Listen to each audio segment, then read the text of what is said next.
Bonjour à toutes et à tous. Aujourd'hui, je vais vous montrer comment utiliser une pince à riveter. Donc, il faut pour cela avoir un support A et un support B avec deux trous à l'intérieur, une pince à riveter et un rivet. Tout d'abord, nous allons faire attention à ce que la plaque A et la plaque B n'aient pas une épaisseur supérieure au rivet. Nous voyons ici que c'est largement bon. Donc nous allons superposer les trous faits au préalable et appliquer le rivet à l'aide de la riveteuse. Commençons tout d'abord par appliquer notre rivet dans la riveteuse.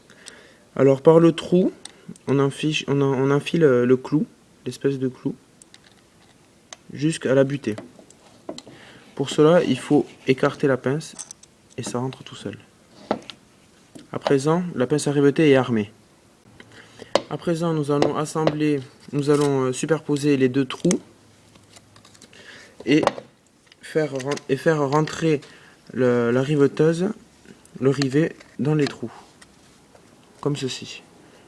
À présent, nous allons serrer très très fort à plusieurs reprises parce que il faut plusieurs, si on peut dire, pompages sur la pince pour que le rivet se mette en place. Donc il faut forcer très fort. Premier coup, on ouvre. On peut voir que le rivet a gonflé d'un côté. Présent, deuxième pompage, le rivet va normalement sauter.